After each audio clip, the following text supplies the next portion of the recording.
Hello and welcome to Greek the Week. I am Mona Duncan and it is a delight to have you here with us. Today we're going to be talking about aptitudes, attitudes, and altitude.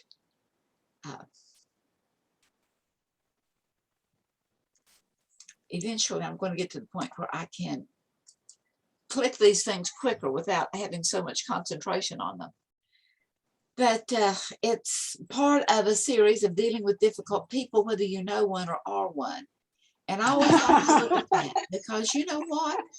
I mean, I think I'm not, there's someone in my life, I'll just go with that. There's someone in my life that frequently says, I'm easy to get along with. I'm easy to get along with. I'm easy to get along with. Oh, it doesn't matter. Whatever it is, I'm easy to get along with.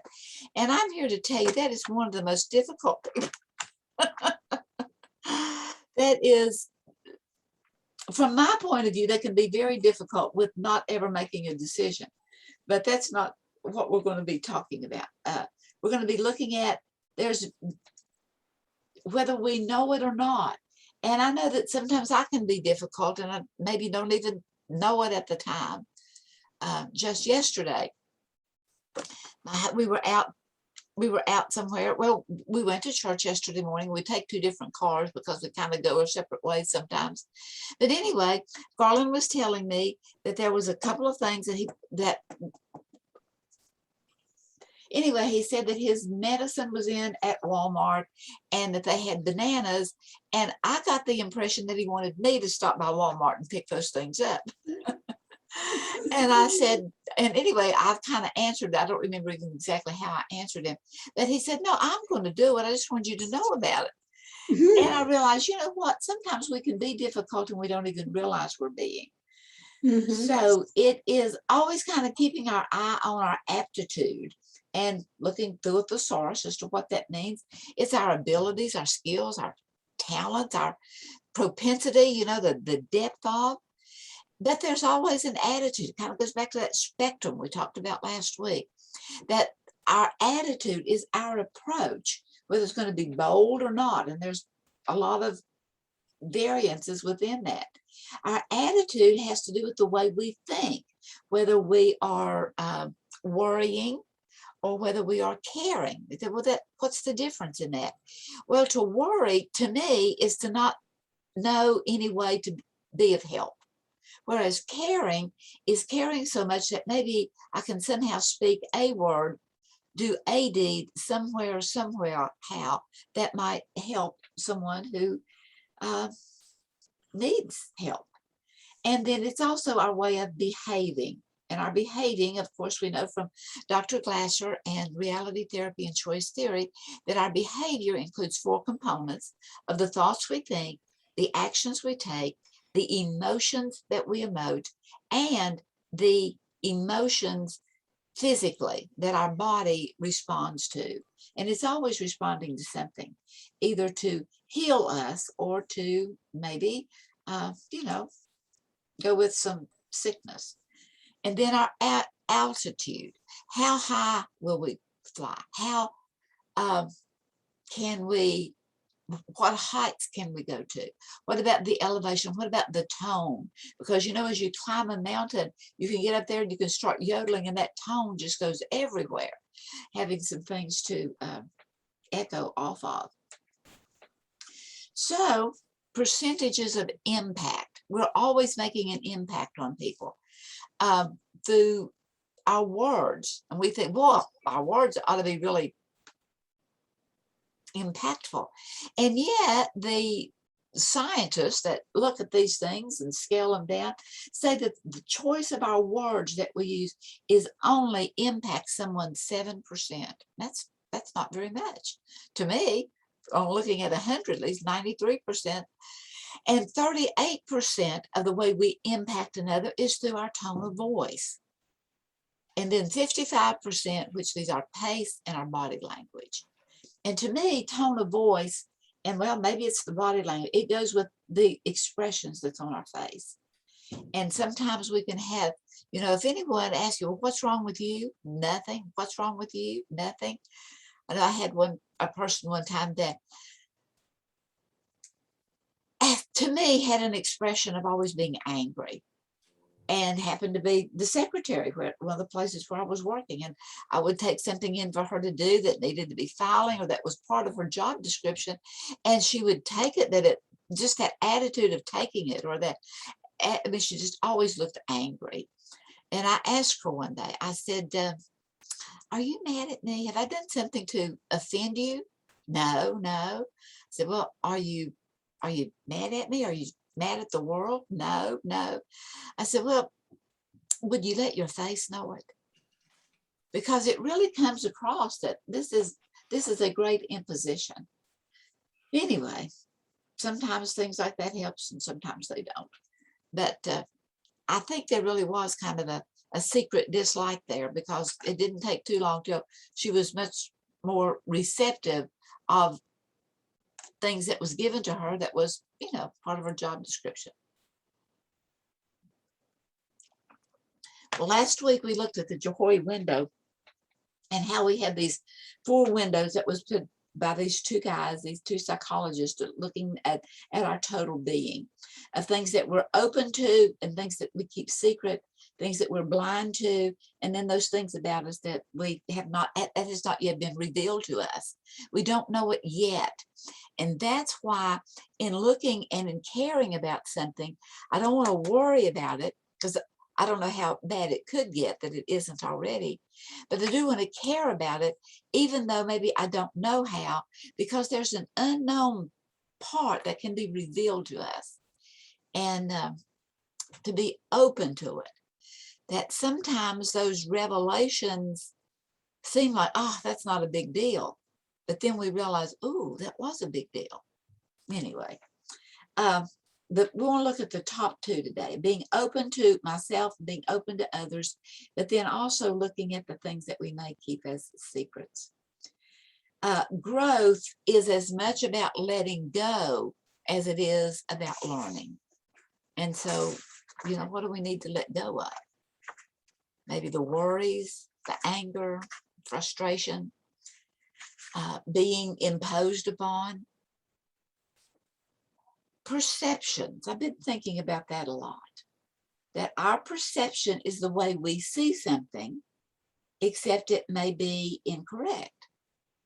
And how our perception is so closely associated with our quality worlds, which is that ideal that we carry around with us as the way we want the rest of the world and other people to be.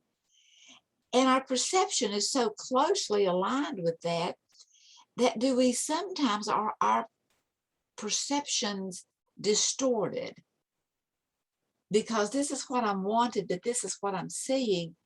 And well, just something to think about.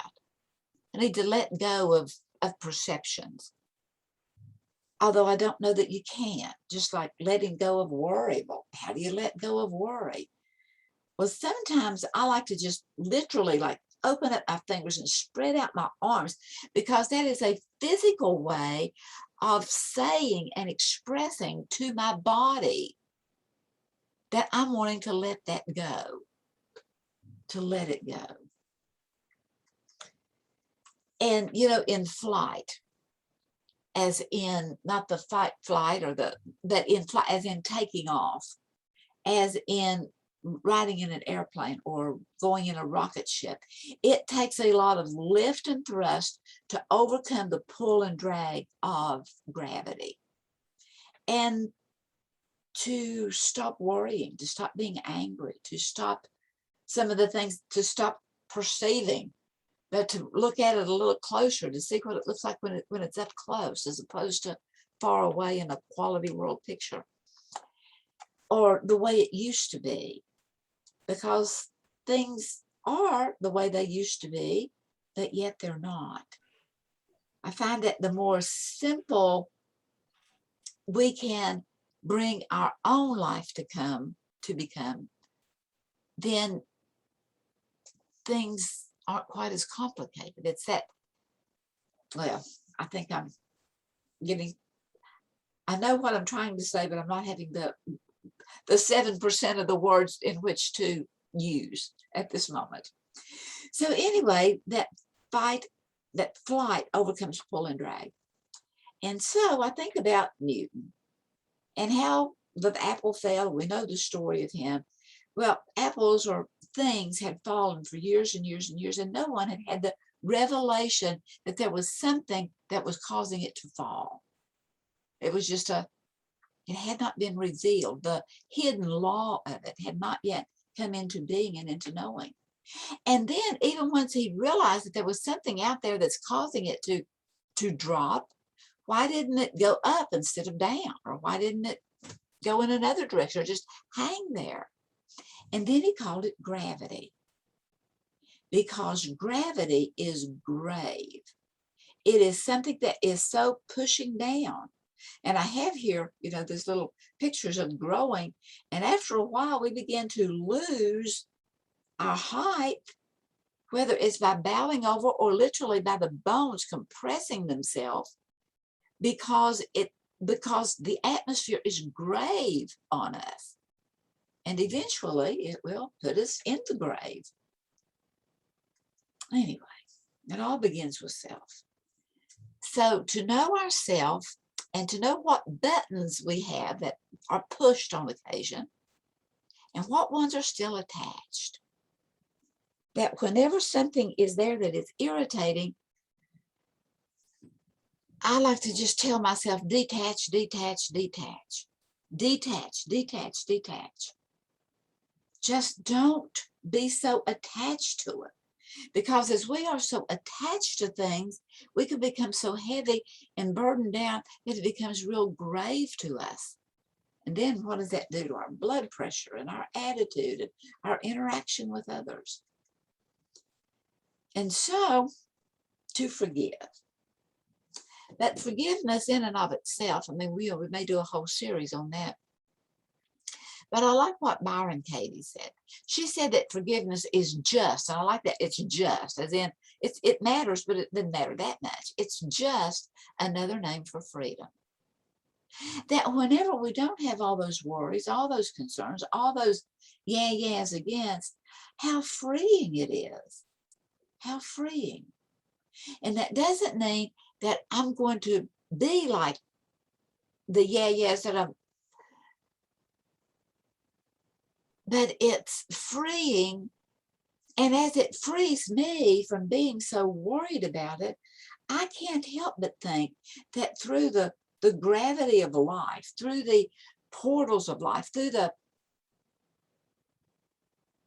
quantum physics, that lightness, that airiness, that freeness begins to go over and float around someone else.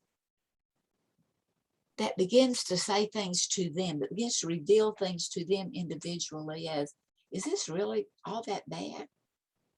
Could you do it worse? Could you do it better? Could you do it differently? Do you think there's another way to look at things? I guess that goes back to our perception, huh? And then adjust your style to better communicate with others. To begin to adjust. It begins with self, and you are very important. But as we look at all the selves in this world, the 5.9 billion of us, you see, if anytime we think that we are less than, or anytime we think that we are more than someone else, whether that is a group or an individual or whatever, anytime we begin to have the less than or the more than, what we have done is we have created a lack. We have created a disparity. We have created less than wholeness. And wholeness is, and I want to be whole. I want to be whole and complete. I don't even know what whole is, except that to know that wholeness is being a part of everything. It's being a part of everything. And realizing that not only am I a part of everything, but everything is a part of me. So to adjust our style to better communicate with the other, whatever the other is, the one that we may be having a little disagreement with, the one that we are seeing as being difficult. And the goal is for improvement. And since it all begins with self, the only one we can improve is ourselves. But a lot of times that has an influence on others. The goal is for health and fulfillment. And the goal is to alleviate ourselves of burdens so we can be free. So we don't have all that lift and that drag and the pull. We don't have to go through that. And through all of the AA programs, no matter what the addiction is, the AA programs, one of the things, and that's why I like the Johari window so much, is the fact that your sickness is in your secrets. And the more we keep those secrets hidden, the more they grow and distort and hurt us. So it begins with self. Be open to input without being defensive. And again, sometimes it's just that detach, just not being so defensive. Don't put the guard up automatically. To know that all behavior, again, back to Dr. Glasser and choice theory, all behavior, whether it's responsible or irresponsible, is an attempt to get a need met. And so it's knowing that not only for me, but it's knowing it for all the billions of others, or for the one, or for the few. And so we want to respond to the need, not to the personality or to the presentation, not to the way the person is speaking it, not to the tone of voice, not to the, unless those things are repeated, and you have all these things and you're wanting to get along better, and you may need to see, have I offended you some way? Because I am perceiving that there's kind of a guard there. And if not, then can you let yourself know that, so that there's not always that negative show. And we know those things, and we know them, whether we answer the person truthfully or not. So develop a sense of humor. See the absurdness of the situation. Now, that's not to make fun of, and it's not to say anything sarcastic, but just develop a personal sense of humor so that we can see more humor in it than disregard. And relinquish defending your position, because truth always proves itself, or not. And have you ever been backed into a corner? What do you do when you're backed into a corner? Well, when you're backed into a corner, but don't let yourself be backed into a corner. Just relinquish defending your position. I don't see it that way. And sometimes when people tell me how they see things, my response is, oh, I'm so sorry. I am really sorry that you see it that way, that you see that, the world is against you, that life is against you, that goodness is against you. And to, as St. Francis, we looked at last week, seek more to understand than to be understood. Maybe if I can understand more where you're coming from. And to me, to understand is to stand under. That if I could be more open to what you are saying, and I could stand under what you're trying to explain, maybe I could see a little better where you're coming from and what, to me, sees you as being difficult. And then give time, because time is a healer. It heals all wounds, and it wounds all heals. Time will eventually show us our downfalls. It will eventually. We may not want to see it, but it will be there very boldly to see whether we accept it or not. So agree to disagree. Sharing of opinions, it's just that. It's a sharing. Okay. So rather than seeing that means I have to fix it, it's not. It's just and make people more important than opinions.